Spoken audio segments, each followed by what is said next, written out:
TV, bringing you the true and independent view. It is time to have a new conversation about our community, our history and heritage, our fighters and heroes.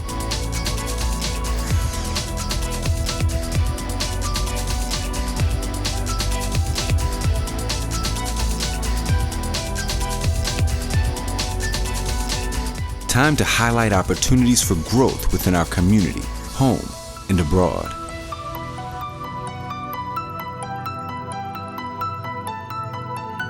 This is Black Ethnic Minority Stories told by real people. This is The Mint Show. Don't you think being a woman in the Caribbean or in the African setting works against you in a way? It might have its positives, but... I feel like it definitely does, because when you come to a country like Nigeria, I feel like even when you look at the politics, is it House of Lords, should I call it? The Senate. Yeah, the Senate, the House. Yeah, it's majority men. It's predominantly men. Yeah. Predominantly men. Yeah, exactly. I get what you're saying. I just get really tongue-tied. I feel like I feel like it's really difficult finding a job as a graduate in the first place. And even as a man, it's difficult finding a job in the first place. Now, let's talk of women.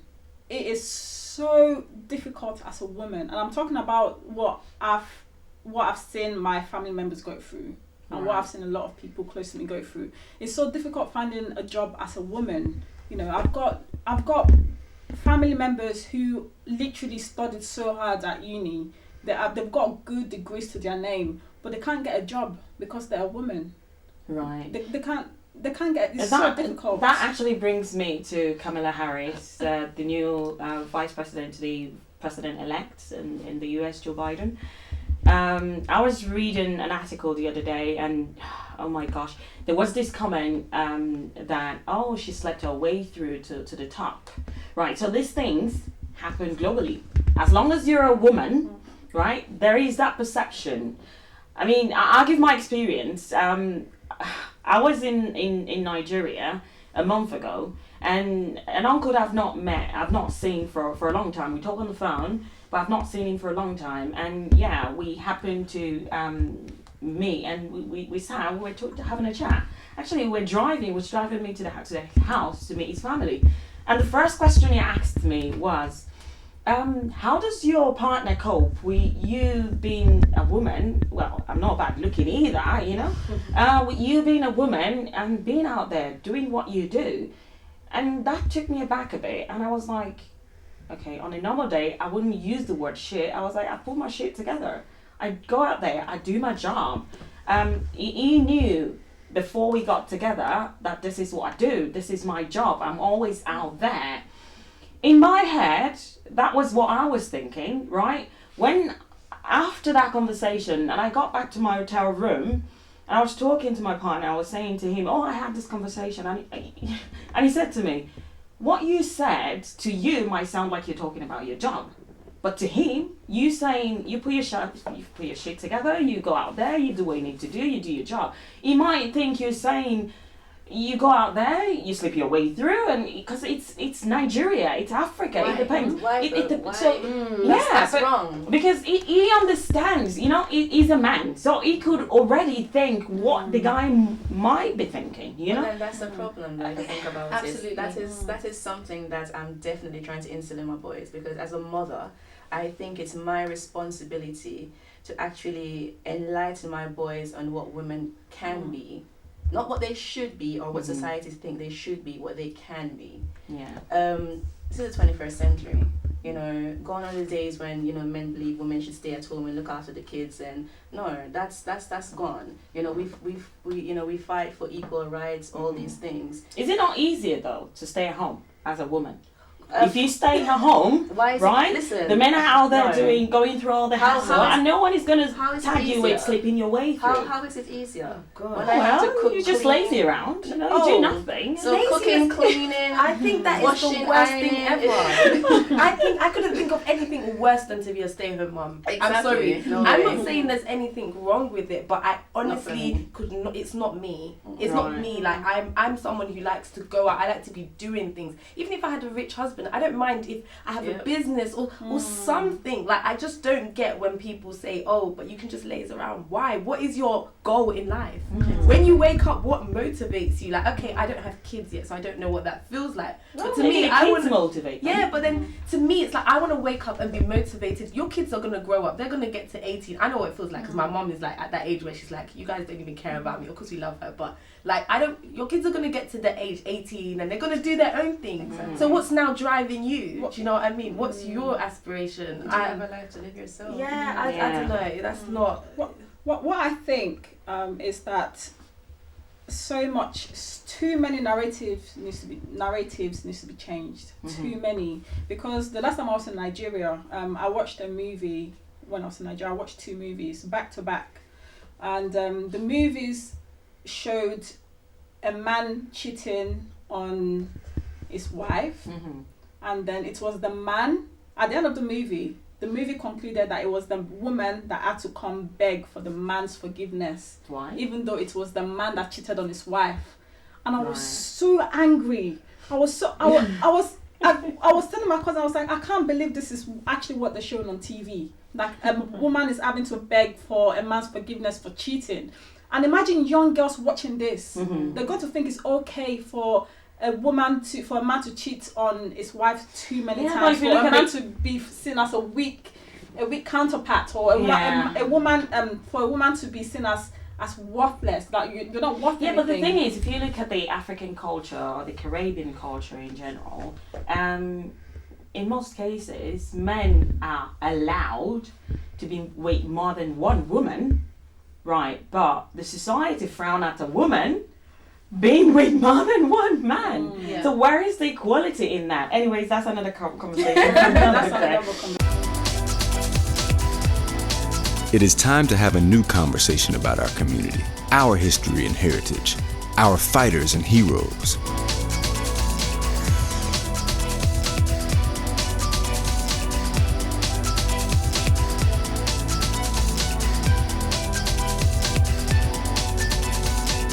Time to highlight opportunities for growth within our community, home and abroad.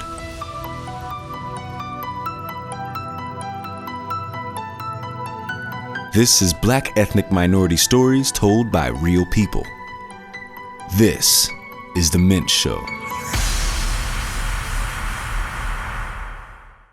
It's not very many women that would support other women to actually be successful in life. What is your effort? I disagree with you, actually. No, not very many. Well, maybe not very many, but how many That's what I women? said. How No, many it's- women are even out there? Then what do those women go through? In my political experience, when I started politics in Ikorodu, my first line of support were the women. I actually just formed a women's group and sat with them. They were the first I told, listen, I'm going to contest elections. And we got so into each other that they said, look, if you don't get this ticket, we're going on the streets naked. You know? So it depends. Were you going to let them do that though? Well, That would have been interesting. if it became All for inevitable, it was you. their decision. So I want to disagree with that. I can have issues with you on the personal level. I mean, I don't want you intruding in my home or something, or if I get to know we have personal issues. But I want to disagree with that statement. But however, we as women need to do a bit more. Take when I was in Parliament, there were only 24 women out of 360. If 2 women have a quarrel, everybody knows. But if the 300 men fight each other, who cares? So we just need to do a bit more, but more with mentoring. More with mentoring the younger girls. More with encouraging them that even, your generation. So for me, I want to focus more on mentoring young girls and telling them the way to go and advising them. And I do have a mentoring platform for girls. Oh, interesting. Okay, we'd need to have a bit more detail on that. Yeah, I Yes, do that'll it be quite- one-on-one, and now we're all getting together. You'd agree with me that it's really challenging for women in general to balance personal life with work, particularly for career women as yourself. Now, what would you say to a career-minded person like you, starting out life, starting out family, and still want to maintain that balance? That's the key word, the balancing. How do you balance? I tell you, we want to achieve 50-50. Sometimes we succeed, sometimes we don't. For me, it's about being principled, being focused, and knowing exactly what you want. But I'll tell you categorically that if any decision has to be taken, I put family first. I put family first. There's no point being a successful career woman and you can't look back and say, I've raised successful children. At the end of it all, there's no point. Yeah. So I always give time for family and quality time. So when I'm not working, I'm home. And if I have to sacrifice something, I'd rather take something off the career and focus on my family. You do need social life though, don't you? Yeah, but something has to give way. A bit of social life. And then you find ways of being able to manage both. I mean, there's no point, so you go to work, you come home, you leave home, you go to a party, you don't take care of your children, you're not looking at their work, you're not knowing their friends, you're not knowing the company they keep. For me, it's not worth it. So I'll always put family first. So that the latter part of your life, you can relax and enjoy the hard work you had put in into raising your children and putting your family together. Welcome back to the Mean Show. For you to participate on this program or to get in touch with us or to leave your comment, first of all, click on the red button, subscribe to the channel, and we'll be bringing you a lot more. You can also contact us on faith.abudu@metrointl.co.uk. We will carry on with the conversation, and stay tuned. Okay, ladies. Now, I would want to find out about your integration into the society, into the UK.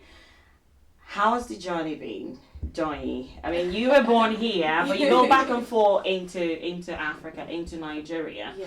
Do you think the society has accepted you well as a coloured person? In the UK? Yes.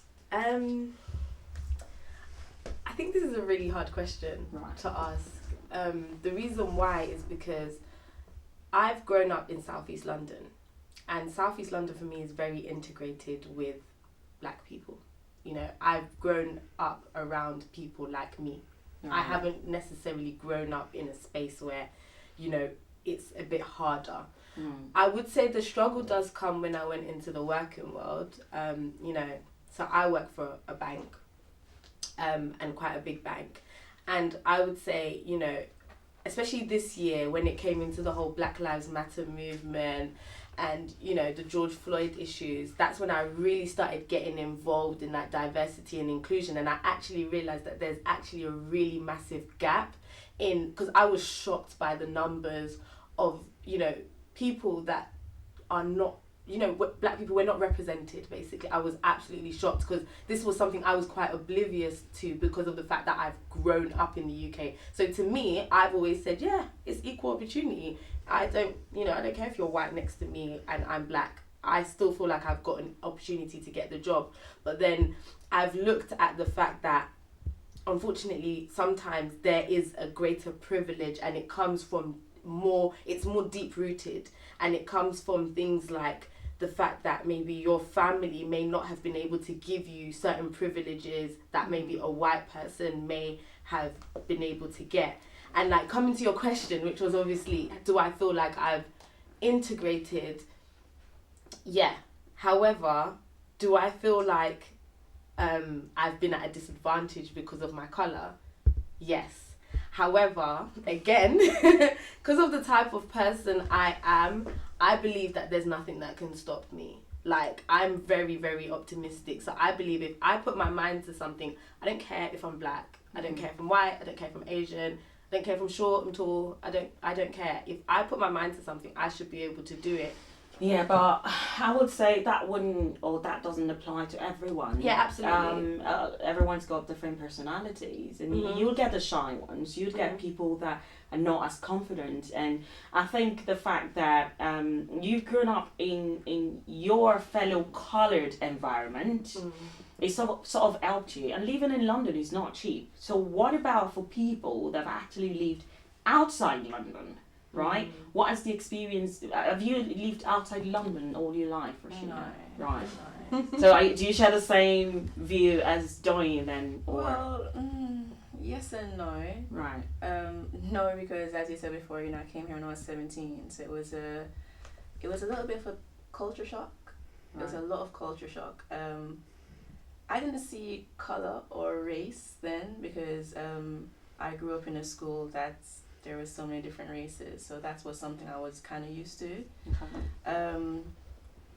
But I do share the similarity with you when going into the workplace. That's when I first actually experienced racism, and it I'm just like reflecting on certain things now and just saying that what was, what wasn't right and what I've experienced, and it's kind of difficult to talk about. Right. So bringing back. Yeah, it's bringing back a lot of memories that's that people shouldn't have to go through. Right.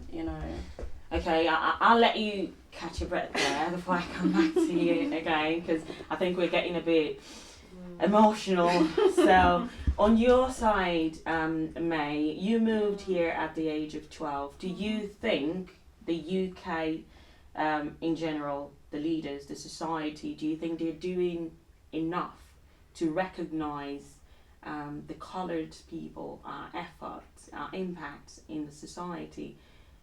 Do you think they're doing enough to create that inclusion?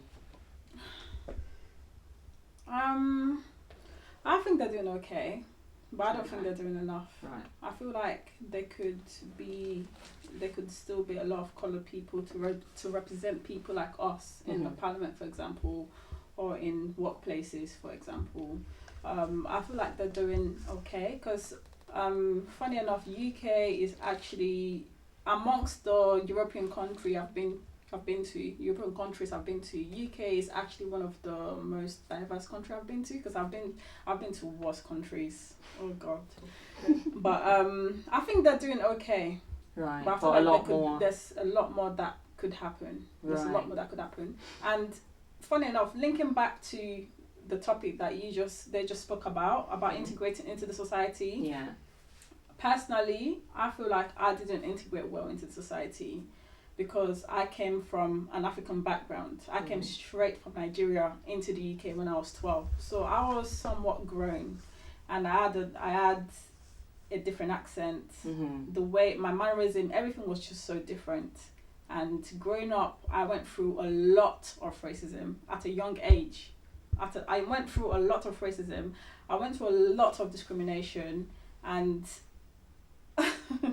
don't even get me started. Right, yeah, I think the same thing is happening to you there. Yeah, but I know you don't want to go through that way, but I feel like there's a lot more that the UK government or the UK in general could do to include people like us. It is time to have a new conversation about our community, our history and heritage, our fighters and heroes.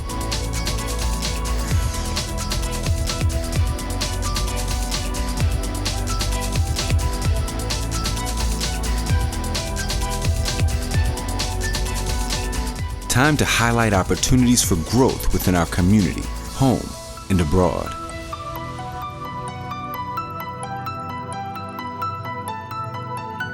This is Black Ethnic Minority Stories told by real people. This is The Mint Show. There are life-changing experiences waiting. If I had gone to Europe, I don't think I would have found so many people telling me that I was Igbo in Europe. And it was the people of Nigeria that told me that sparked me to do my DNA. So that whole experience would not have happened if I hadn't come to Nigeria. So I strongly recommend visiting, finding out where you're from and visit there. You'll see people that look like you. You'll see people that look like people you know. And you're going to feel at home in a way that you've never felt before.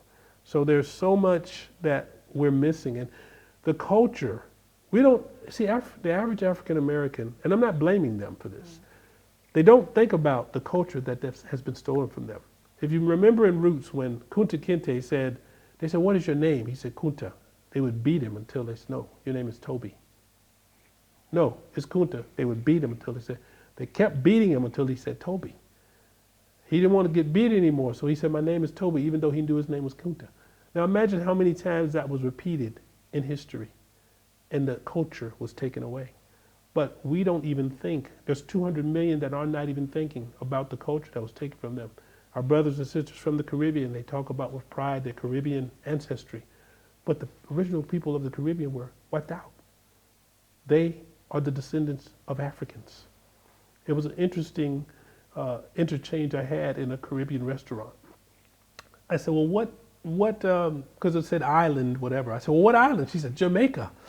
The young lady, Jamaica. I said, oh, okay. I said, well, I'm an American Nigerian. And I said, I've heard, come to see what kind of curry goat you have, right? And so she said, she took my order. She said, American Nigerian. She said, well, were you born in Nigeria? I said, no. She said, were your parents born in Nigeria? I said, no. She said, then you're not Nigerian. I said, really? I said, here's the thing. When you know who you are, it doesn't matter what anyone else says. I said, but what are you? She said, I'm Jamaican, man. I'm Jamaican, man. I'm Jamaican. I said, oh, you're Jamaican. She said, yes. I said, you were born in Jamaica? Yes. I said, you know Jamaican culture? She said, yes. I said, Jamaica is a country, but what is your tribe? You could have heard a pin drop. I said, because you'll see, when you do your DNA, it won't say Jamaica. It will tell you where you came from in Africa. And her mother, who was there, said, he is correct. So even our Caribbean brothers and sisters need to find out where they're from.